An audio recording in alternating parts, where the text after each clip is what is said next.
Well, there's a simple relationship between the Lewis dot structure of an atom and whether or not an atom has a formal charge.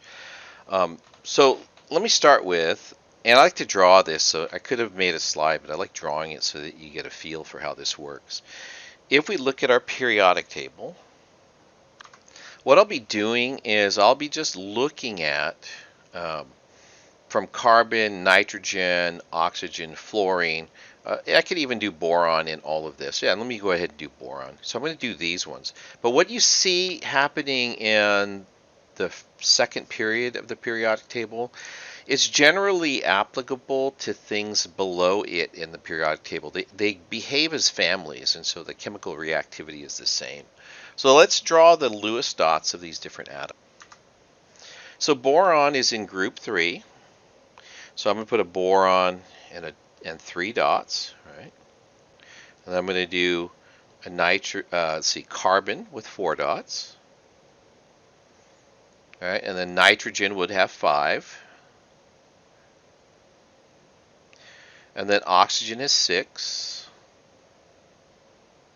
Cheating here, just going to draw them like that. And then fluorine has 7.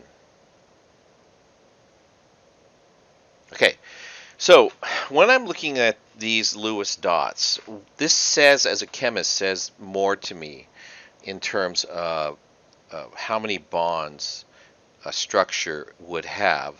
And what it says to me is boron likes to make 3 bonds and not have a lone pair.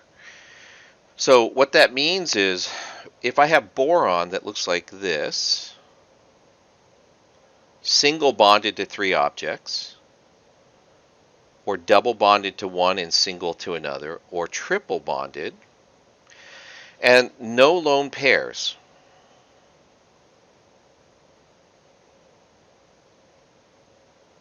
That means its formal charge will be 0. Okay, so you can look at a boron in a structure and say, oh, does it have 3 bonds?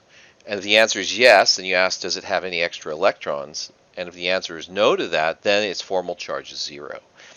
Now, if it had extra electrons, then what we would say is that it has a negative charge because the extra electron gives it a negative charge. And so you'd be able to tell that as well. But for now, you should be pretty happy if you can just look at the structure and tell when it's 0. Okay, so let's look at carbon, right? Carbon would normally, boron normally likes to have 3 bonds and no lone pairs, right? Carbon likes to have 4 bonds and no lone pairs. So what we would write is that carbon could have 4 single bonds like this. It could have a double bond and 2 single bonds.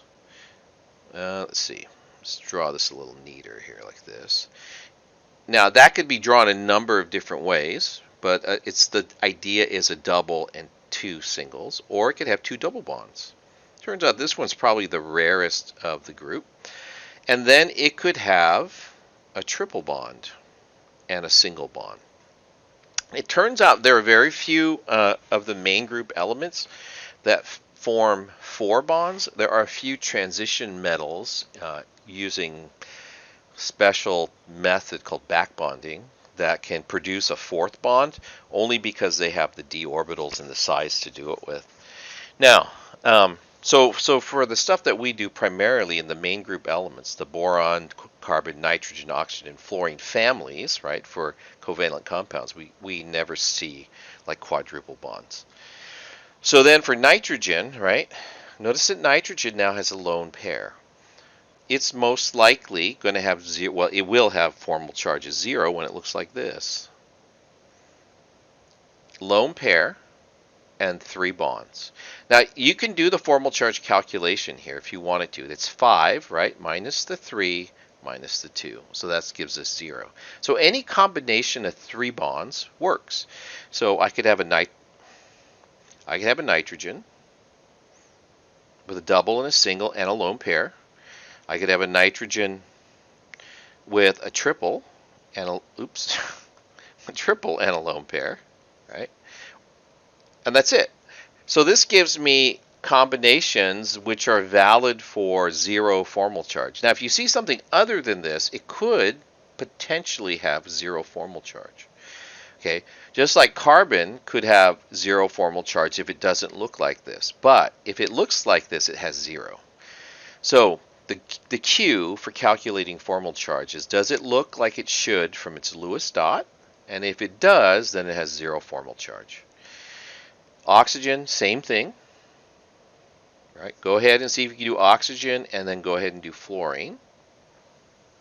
And I'll walk you through the answer when I'm done. Okay, so for oxygen, it's 2 bonds and 2 lone pairs, so that's what you'd expect for 0 formal charge. And then that could also be, instead of 2 single bonds, a double bond. And fluorine, there's only one possibility, right, for its bonding to have 0 formal charge. That is, right, 6 lone pair electrons and 1 bond. I did want you to notice how many more combinations, how the combinations grow towards carbon and then they shrink as you go to boron.